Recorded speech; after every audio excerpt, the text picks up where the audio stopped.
The black and white ICE cruiser rolled to a slow, deliberate stop right there, in front of our picket fence. It was just past 3 o'clock, and the afternoon sun was still warm enough to keep my 7-year-old's chalk drawings vibrant on the driveway. Little rainbows, a lopsided unicorn, our family stick figures holding hands. They were all still there, basking in the innocent glow of childhood. But then Mrs. Kettering, our HOA president, emerged from her perfectly manicured lawn. She stood there, phone in one hand, tiny, almost comically small, American flag clutched in the other, a grin plastered across her face like she'd just hit the Powerball. She leaned inconspiratorially to her neighbor, whispering, but loud enough for me to hear every venomous word. "They'll be gone by dinner." Oh, she was so sure. What she didn't know was that my husband, Diego, had landed from Quantico that very morning. His badge and his sidearm were still tucked away in the rental car, probably under a pile of his worn-out travel clothes. And what she really didn't know, he hates bullies more than he hates the mountain of paperwork that comes with being a federal agent. "Hi, I'm Marisol. Just a mom, really. All I ever wanted was a decent backyard for my kids to run wild in and a garage big enough to fit my pottery kiln." After 10 years of scrimping and saving, we finally scraped together the down payment for a house in Maple Glen. It was one of those picture-perfect, cookie-cutter cul-de-sacs, the kind with an HOA notorious for nitpicking over flowerpot colors, and, as we quickly discovered, a casual, almost ingrained racism. I'm telling you this story because it feels like every other week, another video pops up online. Someone weaponizing 911 or IC, all because they can't seem to mind their own business. It turns out, the only thing stronger than a Karen's sense of entitlement is the sheer, unadulterated shock she experiences when the world, for once, doesn't bend to her will. This isn't just our story. It's a story about standing your ground, about what happens when decency meets prejudice, and about how sometimes justice arrives in the most unexpected uniform. Sponsor buffer. You won't believe what happens next. The move-in. The first red flag? Oh, it should have been that welcome packet. 43 pages, single-spaced, practically a small novel. It kicked off with a truly riveting directive. Lawns must be kept at 1.5 inches, measured with official ruler. I mean, who even owns an official lawn ruler? But that was just the appetizer. Rule number 27 explicitly stated, flags other than the U.S. or military are discouraged. Now my daughter, Valentina, had a small, vibrant Puerto Rican flag. It was a gift from her grandpa, shipped all the way from San Juan when she was born, a little piece of her heritage. Did that count as other? Apparently it did. We planted it anyway, right next to the mailbox. It felt like a small act of defiance, a quiet statement that our home was our home, and our heritage wasn't up for debate.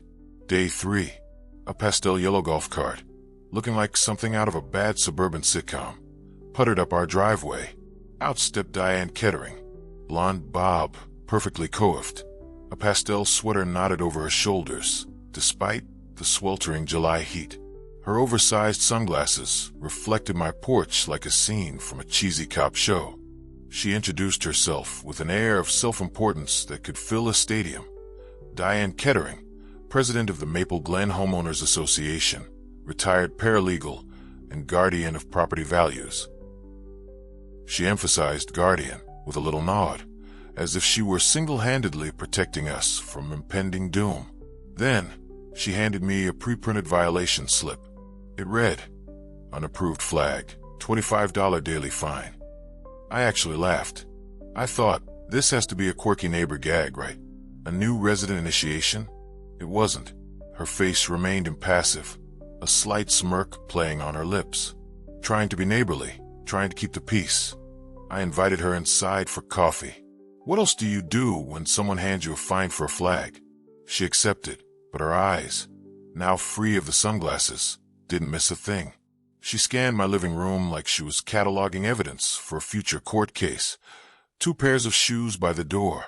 A definite no-no in her meticulously ordered world, I'm sure. A vibrant ceramic bowl from Oaxaca on the mantel. My abuela's lovingly crocheted blanket draped over the couch. Each item seemed to register as a deviation from her unspoken code. She tapped her phone. Click, click, click. Photos for her file. I finally broke the awkward silence, asking if something was wrong. She smiled, that thin-lipped, almost predatory smile of someone who has never, not once, been told no in her entire life. "We just like to keep Maple Glen traditional," she purred, the word hanging in the air like a veiled threat. That night, Diego finally arrived home from the airport. He was in his oldest jeans and a faded NASA tee, smelling faintly of airplane and exhaustion. He'd spent the entire week in D.C., testifying before a congressional committee about encrypted messaging apps, trying to explain cutting-edge technology to senators who, I swear, probably still think a flip phone is high-tech. All he wanted was a cold beer and Valentina's homemade chocolate chip cookies. Instead, he found me fuming, pacing the living room, clutching a fine that had inexplicably jumped to $75 because, and I quote, "violations compound after sunset." He kissed my forehead, a soft, reassuring gesture amidst my outrage.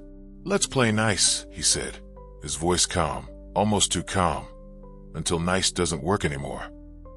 20 years married, and I've learned to recognize that tone. It's the calm sea, just before the shark makes its move. It's a signal that he's taking mental notes, assessing the situation, and preparing for battle. Quick pause, because I know you've got stories. Have you ever dealt with an HOA that acted like the feds, or maybe even worse? Tell me the most ridiculous rule or fine you've ever encountered down in the comments. I read every single one, and honestly, your story might just top mine. Let's commiserate. The escalation. 2 weeks later, the mail brought a certified letter. Not a friendly note, not a warning, but a formal, intimidating document. Failure to remove unapproved flag. Total due, $375. Further noncompliance may result in lien. My stomach clenched. A lien? On our new home? This was no longer a quirky neighbor gag. This was serious. Diego, however, remained unflappable. He got in the car, drove down to the county registrar's office, and pulled the HOA bylaws himself. He wasn't just reading them, he was dissecting them. He found it. Section 8, subsection C. Display of national flags of heritage is expressly permitted up to 3 by 5 feet. He printed the page, highlighted the crucial sentence in bright yellow, then laminated it. Yes, laminated it. At dusk, he calmly walked it over to Diane's house, knocked on her door, and politely presented her with the evidence. She wasn't thrilled. Her face, usually so composed, contorted into a mask of pure indignation. The very next morning, we woke up to a scene of utter chaos. Our trash cans were overturned, their contents strewn across the driveway. Salsa jars, shattered into a million pieces, glittered in the morning sun. It was a mess, and it felt deeply personal. Our security camera, a new addition thanks to Diane's previous antics, caught her golf cart circling our house like a predatory bird at 5 a.m. She wasn't just circling. She was doing a victory lap around our overturned garbage. We filed a police report for vandalism. The deputy who arrived took our statements, surveyed the wreckage, and then shrugged, apathetic. "Civil matter, probably," he mumbled, already halfway back to his cruiser. Meanwhile, Diane, emboldened by the police's inaction, escalated her campaign. She posted photos of our cluttered porch, 3 perfectly innocent potted geraniums, to the neighborhood Facebook group, captioning them with a sneering, "Declining standards." The anonymous comments started rolling in, thick and fast. "So ghetto. Ruining our oasis." Diego's jaw flexed, a telltale sign. It's the same way it does when he's staring at a laptop screen, painstakingly decrypting a terror cell's communications. He was processing, analyzing, and I knew, strategizing. Honestly, I wanted out. I wanted to pack up our bags, hoist our flag, and find a place where a potted plant wasn't an act of rebellion. But Diego, ever the rock, shook his head. "We're not teaching our kids to run, Marisol," he said, his gaze firm. So we stayed. We kept watering the geraniums, watching them thrive despite the animosity. We kept our Puerto Rican flag flying high, a beacon of our identity. And we installed a second camera, just in case, aimed directly at the street. We were documenting everything, building our case, even if we didn't know what that case would ultimately be. One sweltering afternoon, I was out pruning roses, trying to find some peace in the mundane, when Diane's golf cart screeched to a halt beside me. She was waving a printout, her face flushed with triumph. "Your dog barked at 2:17 p.m., she declared, as if announcing a major felony. Nuisance ordinance violation. I stared at her, utterly bewildered. "Luna?" I asked, referring to our sweet golden retriever. "That's impossible. Luna's been at the groomer all day." I even had the receipt, crumpled in my pocket, ready to show her. She barely glanced at it, tapping her clipboard impatiently. "Perhaps you have another dog," she pressed, a sly glint in her eyes. That's when Valentina, sensing my distress, stepped onto the porch. Her tiny fists were clenched, her brow furrowed. "Leave my mommy alone," she shouted, her voice surprisingly strong. Diane's smile, already thin, curled into something truly ugly. "Such attitude," she sneered. "Must be cultural." That did it. I saw red. A hot, blinding fury washed over me. But then Diego's voice, calm and steady, echoed in my mind from 1,000 past conversations. Document, de-escalate, dismantle. I took a deep breath, fighting to keep my composure, and simply said, "We have one dog, Mrs. Kettering, and she's at the groomer. You can check their records." The discovery. Labor Day weekend rolled around, and with it, Maple Glen's annual barbecue contest. We decided to participate, marinating a pork shoulder in my abuela's secret sofrito recipe. We set up a modest table, the aroma of garlic and cilantro wafting through the air, mixing with the sweet scent of barbecue smoke. Kids ran under string lights, their laughter echoing, while adults compared their pellet grills with the seriousness of competitive chefs. Diane, of course, stationed herself by the sign-up sheet, observing everyone like a border guard. Every so often, she'd scribble something on her pad, her eyes darting around, always watching. Around 7 o'clock, 2 county health inspectors arrived. My heart sank. Diane had reported us for serving food without a temporary event permit. The inspectors, looking somewhat apologetic, explained they had to check. It was routine, they said, but their presence cast a pall over the festive atmosphere. Diego, ever the charmer, flashed his warm, easy grin. He reached into his wallet, not for cash, but for his badge. The inspector's eyes widened. "Special Agent Rivera, FBI," he stated, his voice calm but authoritative. "We're good here, right?" They nodded, stammered apologies, and quickly walked off, their mission suddenly derailed. Diane watched the entire exchange, confusion flickering across her face like a faulty light bulb.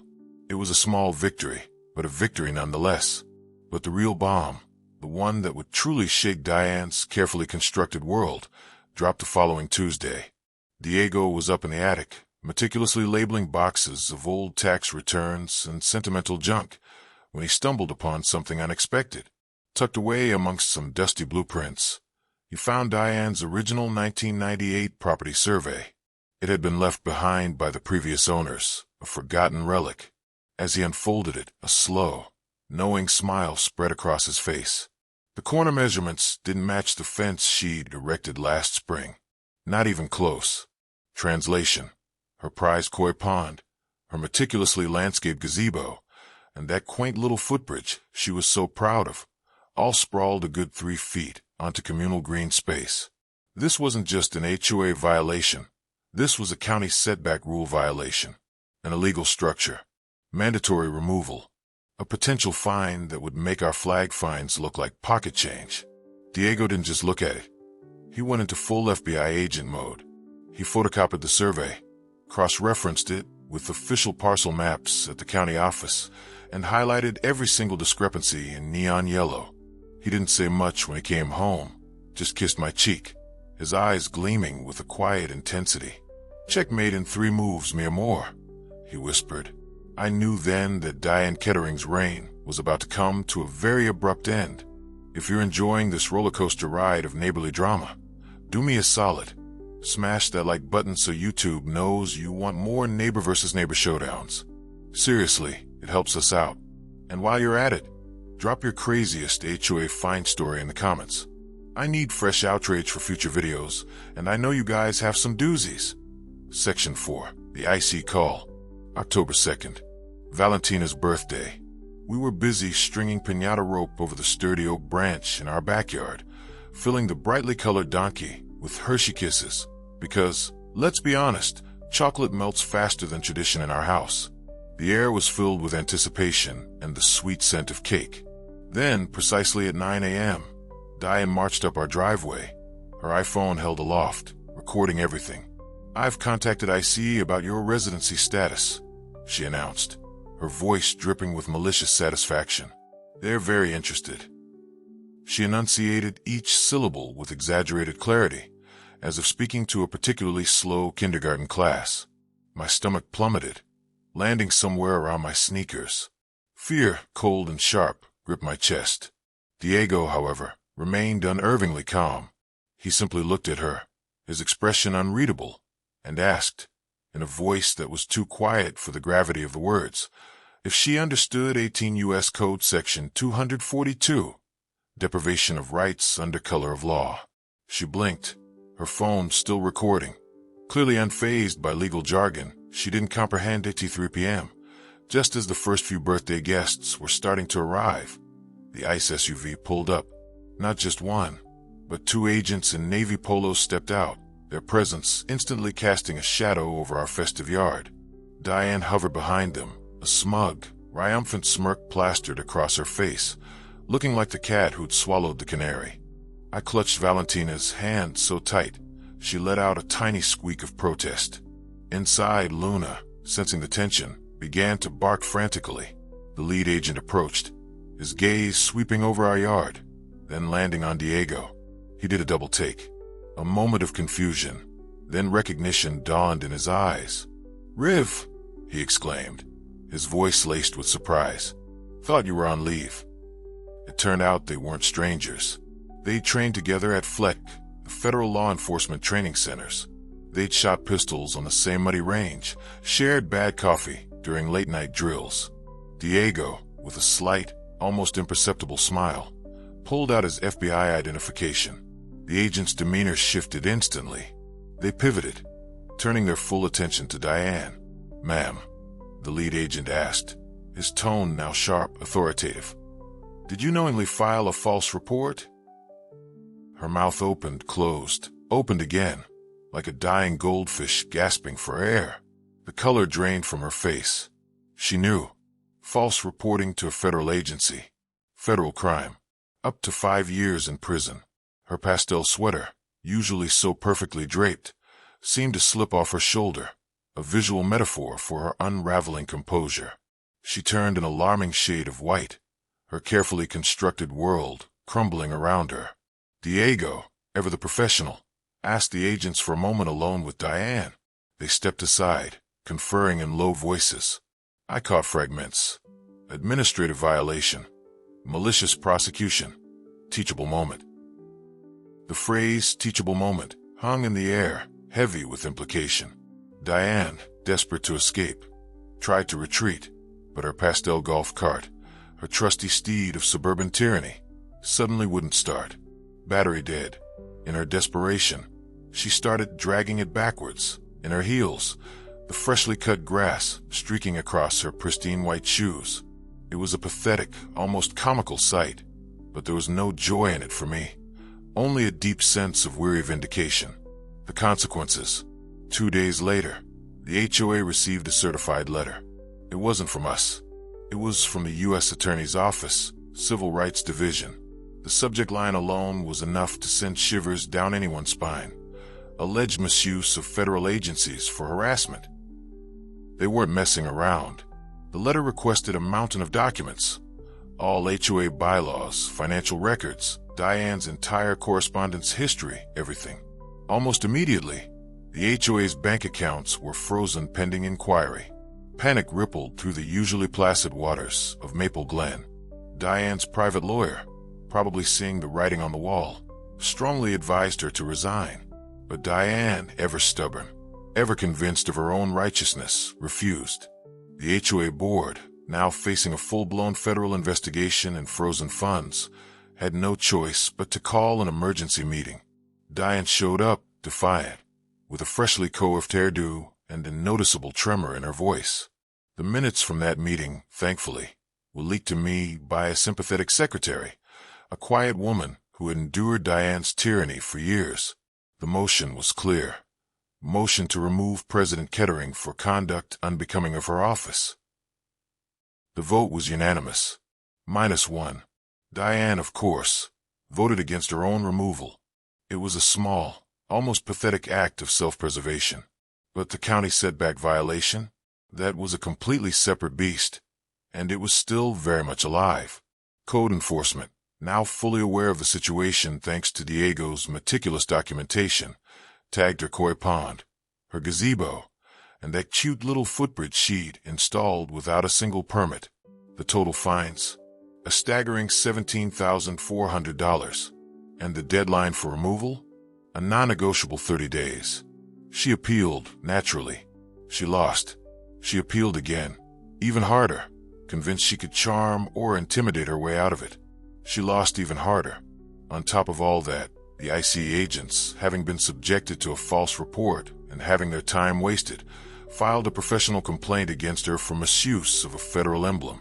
This meant that Diane Kettering's name would now be flagged in any future 911 or tip line database. A permanent black mark, a digital scarlet letter, ensuring that her attempts to weaponize authority would be met with immediate scrutiny. Diego could have pushed for criminal charges. He had all the evidence, all the leverage, but that's not who he is. Instead, he requested a restorative option, a path forward that focused on genuine accountability and repair, rather than just punishment. His terms were precise: a public apology to our family, a mandatory cultural sensitivity training course for Diane, and a scholarship fund. A scholarship fund for the local Latino Youth Center, $5,000, payable directly from her personal account, not from the HOA's now unfrozen insurance. He wanted her to feel the direct impact of her actions. She signed. I watched her scribble the check, her hand shaking like a leaf caught in a hurricane. It wasn't about revenge. It was about justice, served with a side of education. The aftermath. With Diane finally out of the picture, Maple Glen installed new elections. The VP, retired Navy chief with a no-nonsense demeanor and a surprising amount of common sense, took over. He immediately spearheaded a rewrite of the bylaws. Heritage flags were now explicitly protected. Fines were capped at a reasonable $25 and, crucially, required 2 warnings before implementation. The community, freed from Diane's oppressive grip, seemed to breathe a collective sigh of relief. Diane's house, once her fortress of judgment, hit the market within a week. The rumor mill, always churning in a cul-de-sac, said she was moving to a condo in the next county over. No lawn, no HOA, no power trips. Good riddance, honestly. We kept our Puerto Rican flag, of course, but now we added a second one. The stars and stripes flying proudly side by side. Valentina, with her boundless optimism, painted a new sign that now hangs cheerfully on our porch. Kindness grows here.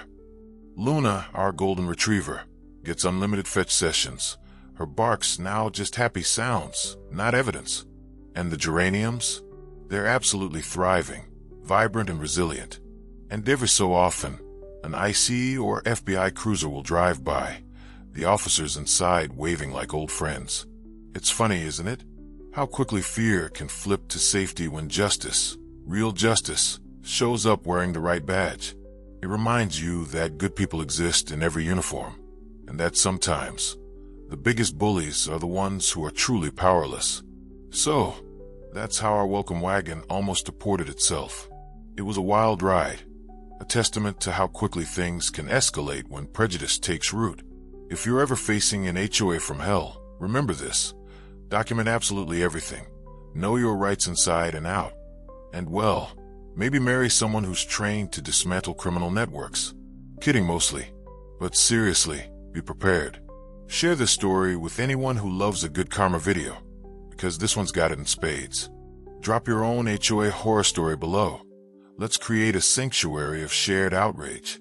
And don't forget to subscribe for more neighborly revenge served ice cold. Until then, keep your grass watered, your flags flying high and proud, and your Karens firmly in check. Because sometimes, the only way to win is to let them dig their own hole.